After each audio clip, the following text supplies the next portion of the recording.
So take a look. Let's take a look og naa ba sila kuha. Oh yeah, nasa kuha nga mura og luya o sa something like white.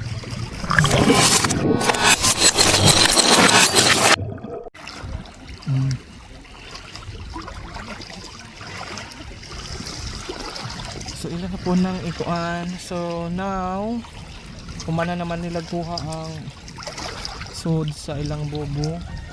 Sila na po nang kuan gipangitaan og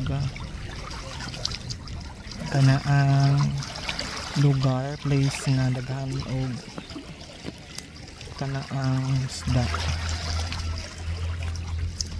So naay tig manage sa kanaang naay kuan, then naapoy tig kuha.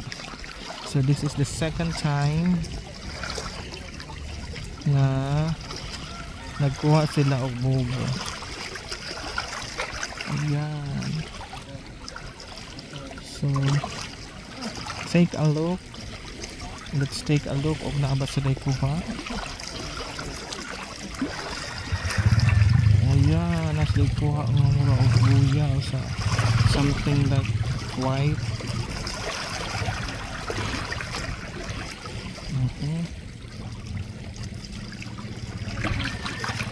So nga na lang ka sample ang life sa province, and after ana is magpuan jud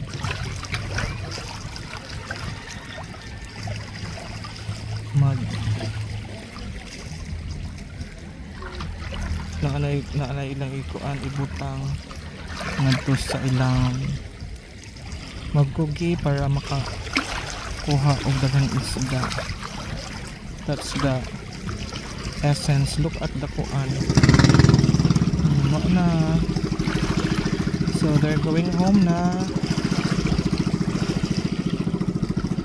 Wow, very nice. Very nice kuan. See, crystal clear. And mauto sila Loikirat. So they are heading to the other part of the kuan, the sea, kay ano sila magkuan na po siguro ilala pong ibutang sa kana ang ilang net. So padung to sila dito sa kanang daghang isda.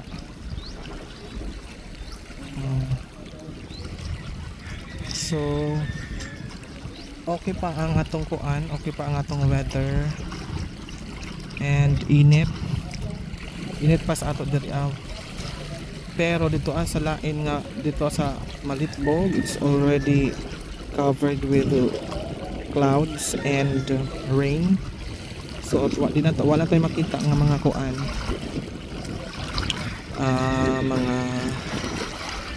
mga kuan dito, mga mountains, because it's covered with white clouds and it's already rained na.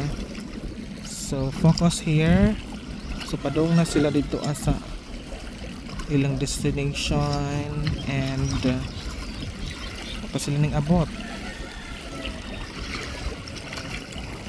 Okay, so siguro look at that, tanawa, hapit na sila kuan, very kuan kay ilang kakuan ang ilang boats ang gamatoy, cute. Tananing kuan na pod si Loikirat ning sound na pod.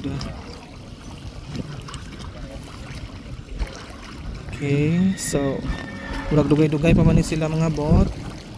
Ato na siguro ning hawatan on dyan, and then after ma-update ta if ever makaabot pa ta sa atong kuan, if maabtan pa nato sila. So nga na lang, so nga na kaladyo ang atong gi ko na gi-videohan guys. So super lagyo na sila. but because we have our ultra zoom, so makita gyapon nato, no.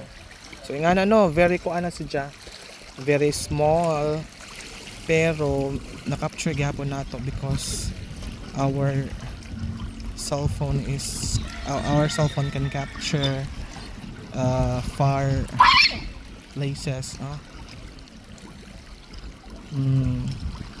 So that would be all, guys. Thank you for watching and see you on the third video. Bye everyone. Thank you for watching.